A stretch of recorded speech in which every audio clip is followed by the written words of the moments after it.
The weight of an accident. I never meant to kill anyone. That's what I tell myself every morning when I wake up in a cold sweat, the taste of copper thick in my mouth, and the image of Marcus's face burned into my retinas. It's been 3 months since it happened, and the guilt hasn't lessened. If anything, it's grown stronger, like a tumor feeding on my sanity.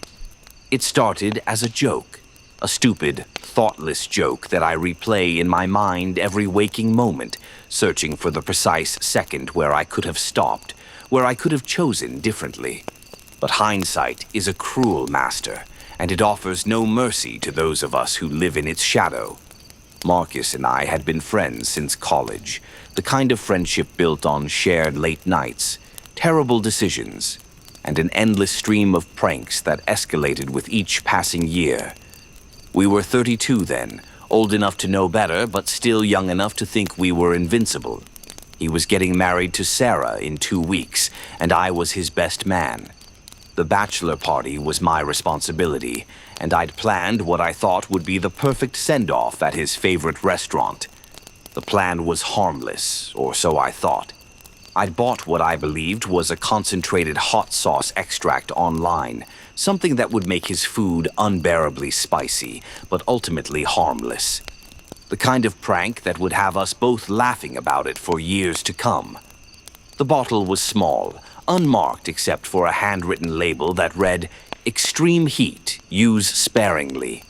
I should have questioned it more, should have researched the cellar, should have done a dozen things differently. But I didn't. The restaurant was busy that night, filled with the usual Friday evening crowd. We'd ordered our appetizers, and Marcus had excused himself to take a call from Sarah. His plate of loaded nachos sat unattended, and I saw my opportunity. My heart raced with the anticipation of his reaction as I carefully drizzled what I thought was hot sauce over his portion. Just a few drops, I told myself. Just enough to get a good reaction. He returned, laughing about something Sarah had said, his eyes bright with the kind of happiness that comes from being truly in love. I watched him take the first bite, my phone ready to record his inevitable, dramatic response to the heat. Instead, he paused, a strange expression crossing his face. "This tastes weird," he said, setting down the chip. "Kind of metallic." I felt the first flutter of unease in my stomach. "Maybe they used a different cheese," I suggested, but my voice sounded hollow even to my own ears. Marcus took another bite, smaller this time, and immediately began coughing. Not the kind of coughing you'd expect from spicy food, but something deeper, more concerning. His face had gone pale, and sweat beaded on his forehead. "I don't feel right," he said, pushing the plate away. "Something's really wrong." The next few minutes blurred together like a nightmare sequence. Marcus doubled over, clutching his stomach as violent cramps seized him. Other diners began to stare as his breathing became labored and erratic. I called 911, my hands shaking so badly I could barely dial the numbers. "What did you put on my food?" he gasped between waves of pain, and the accusation in his eyes cut through me like a blade. I wanted to lie, to tell him it was nothing, but the words stuck in my throat. Just some hot sauce," I stammered. "It was supposed to be a prank." The paramedics arrived within minutes, but by then Marcus was unconscious, his lips tinged blue and his pulse barely detectable. I rode with him in the ambulance, holding his limp hand and praying to a God I wasn't sure I believed in anymore. He died at the hospital 2 hours later. The autopsy revealed traces of ricin in his system, a lethal poison that had somehow ended up in that unmarked bottle I'd purchased from an online seller who disappeared without a trace the moment I tried to contact them. The police investigation was thorough, but ultimately concluded it was an accidental poisoning. I wasn't charged with any crime, but the label of accidental killer might as well have been branded on my forehead. Sarah didn't speak to me at the funeral. She didn't need to. Her tear-streaked face and hollow eyes said everything. I had stolen her future, her happiness, her love. all in the name of a stupid prank that was never supposed to hurt anyone. The guilt began as a whisper, a small voice in the back of my mind that questioned every decision I'd ever made. But whispers have a way of growing louder in the silence, and soon it was a roar that drowned out everything else. I couldn't eat without thinking about that last meal Marcus would ever have. I couldn't sleep without seeing his face contorted in pain. I couldn't laugh without remembering that I'd robbed the world of his laughter forever. I tried to return to work, to my life, to some semblance of normalcy, but nothing felt real anymore. Colleagues offered condolences and then avoided me, unsure of what to say to someone who had accidentally killed their best friend. The story had made local news, and while most people were sympathetic, I could see the questions in their eyes. How do you accidentally poison someone? How do you live with yourself afterward? The answer to the second question became clearer with each passing day. You don't live with yourself. You exist in a perpetual state of penance, carrying the weight of a life cut short because of your stupidity, your carelessness, your need to be the funny guy who always had to take things one step further. I started visiting Marcus's grave every week, then every few days, then daily. I would sit by his headstone and talk to him, apologizing over and over until the words lost all meaning. Sometimes I would tell him about my day, about the things he was missing, about how Sarah was doing based on the sparse updates I received through mutual friends. Most of the time, I just sat in silence, letting the guilt wash over me like a tide that never quite receded. 3 months later, I found myself standing in my kitchen at 2 a.m., staring at a bottle of sleeping pills.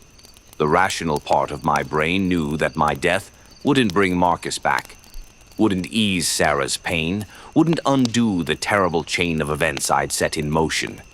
But the guilty part, the part that had grown to dominate every waking moment, whispered that the world would be better without someone capable of such devastating carelessness. It was then that I heard Marcus's voice, as clear as if he were standing beside me.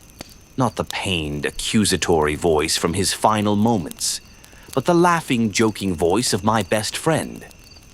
"You idiot," he said, and I could almost see his exasperated smile. "This isn't what I would want, and you know it." I dropped the pills, my hands shaking as tears finally came.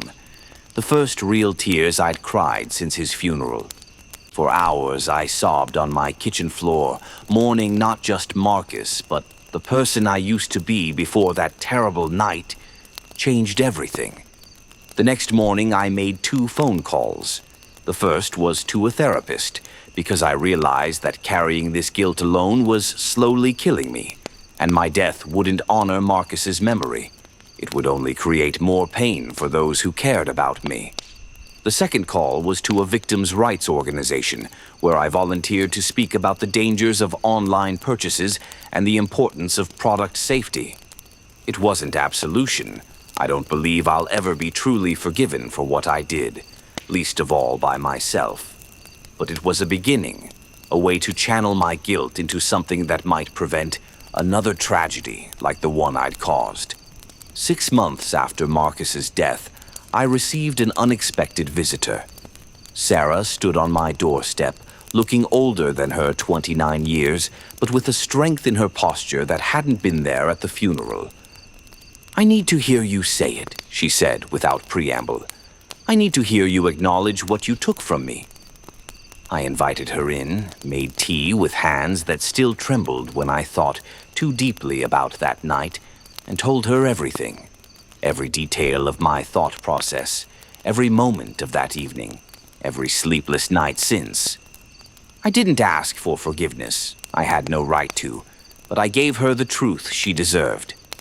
When I finished, she sat quietly for a long time, tears streaming down her face. "I know it was an accident," she said finally. "The rational part of me has always known that, but the grief needed someone to blame, and you were the easiest target." We talked for 3 hours, She told me about the life she and Marcus had planned, about the children they'd wanted, about the dreams that died with him. I listened, offering no platitudes or false comfort, just the presence of someone who understood the magnitude of what had been lost. Before she left, she said something that stays with me still. He wouldn't want you to destroy yourself over this. Marcus loved life too much to want his death to claim another victim. That was 2 years ago. I still visit his grave, though less frequently now. I still wake up some nights with his face in my dreams, but the nightmares have gradually given way to better memories, times when we laughed until our sides hurt, adventures we shared, the kind of friendship that most people are lucky to experience once in their lifetime. The guilt hasn't disappeared. I don't think it ever will completely, but I've learned to carry it differently, to let it motivate rather than paralyze me. I work now with organizations focused on product safety and consumer protection. I speak to groups about the importance of thinking before acting, about how even the smallest decisions can have devastating consequences. Some might say it's not enough, that no amount of good work can balance the scales for a life lost. They might be right, but I've come to understand that the goal isn't to achieve some cosmic balance sheet of good versus evil. The goal is to ensure that Marcus's death, senseless as it was, serves as a warning that might save others. I think about that night often, about the alternate timeline where I decided not to play that prank, where Marcus lived to marry Sarah and have the children they dreamed about. In that timeline, he might have laughed at my restraint, called me boring for not going through with it, but he would have been alive to tease me about it. Instead, I live in this timeline, where a moment of thoughtless humor became a tragedy that reshaped multiple lives forever. I carry the weight of that knowledge every day, not as a burden to be borne in isolation, but as a responsibility to do better, to be better, to ensure that such carelessness never claims another life. The guilt conquered me for a time, nearly destroying me in the process. But I refused to let it win, because giving up would have been the ultimate disrespect to Marcus's memory. Instead, I let it transform me, shape me into someone worthy of the second chance at life that he never got. It's not redemption. I'm not sure that's possible for someone who has done what I did. But it's something like peace, built on the foundation of accepting responsibility and trying, in whatever small way possible, to make the world a little safer for everyone else's Marcus.